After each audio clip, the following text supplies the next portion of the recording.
जय श्री हरि।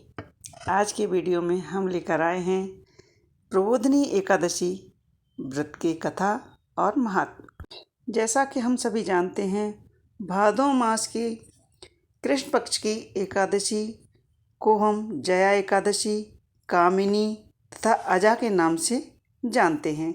इस दिन भगवान विष्णु की पूजा की जाती है और रात्रि में जागरण करते हैं। अजा एकादशी का व्रत करने से हमारे सारे पाप नष्ट हो जाते हैं। आइए सुनते हैं अजा एकादशी महात्म्य और छोटी सी कथा। कुंती पुत्र युधिष्ठिर बोले कि हे जनार्दन, अब आप मुझे भादों की कृष्ण पक्ष की एकादशी के बारे में बताइए।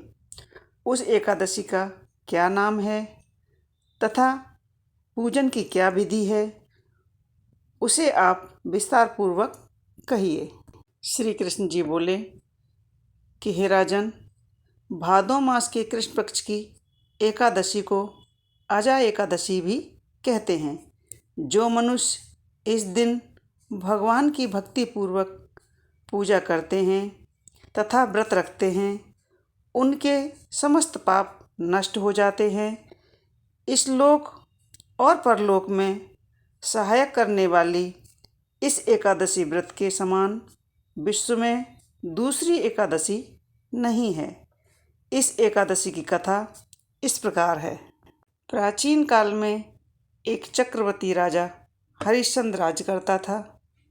वह अत्यंत वीर, प्रतापी तथा सत्यवादी था। उसने किसी अज्ञात कर्म तथा प्रतिज्ञा से राज्य को त्याग दिया और अपनी स्त्री तथा पुत्र को बेच डाला। वह स्वयं एक चांडाल का सेवक बन गया। उसने इस चांडाल के यहाँ कफन लेने का काम किया, परंतु राजा ने इस नीच कर्म के काम में सत्य को नहीं छोड़ा। जब इस प्रकार रहते हुए उनको बहुत वर्ष बीत गए तो राजा को इस नीच कर्म पर बड़ा दुख हुआ और इससे मुक्त होने का उपाय खोजने लगा। वह उस जगह सदैव इसी चिंता में लगे रहते थे कि क्या करूं। इस समय जबकि वह चिंता कर रहे थे, तभी वहां गौतम ऋषि आए। राजा ने उन्हें देखकर प्रणाम किया और अपने दुख की कथा सुनाने लगे।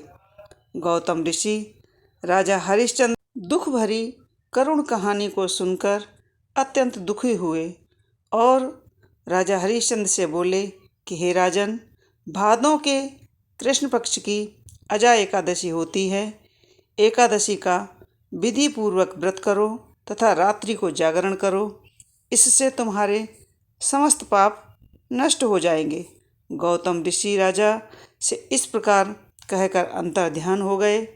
हे राजन, यह सब अजा एकादशी के व्रत का प्रभाव था। जो मनुष्य इस व्रत को विधि पूर्वक करते हैं तथा रात्रि को जागरण करते हैं, उसके समस्त पाप नष्ट हो जाते हैं और अंत में स्वर्ग को जाते हैं। इस एकादशी की कथा के श्रवण मात्र से ही अश्वमेध यज्ञ का फल मिलता है। राजा हरिश्चंद्र ने विधि पूर्वक भादों मास के कृष्ण पक्ष की अजा एकादशी का व्रत किया और उन्हें पुनः अपने राज्य को प्राप्त किया। तो यह थी छोटी सी अजा एकादशी व्रत की कथा। आपको हमारी कथाएं कैसी लगती हैं, हमें कमेंट्स बॉक्स में ज़रूर लिखें। अगर आप हमारे चैनल पर नए हैं तो चैनल को सब्सक्राइब अवश्य कर लें, ताकि आने वाली कथाएं हम आपके पास सबसे पहले पहुंचा सकें। आप हमारी वीडियो पर आए और इतने प्यार से आपने कथा सुनी, इसके लिए बहुत बहुत धन्यवाद। जय श्री हरि।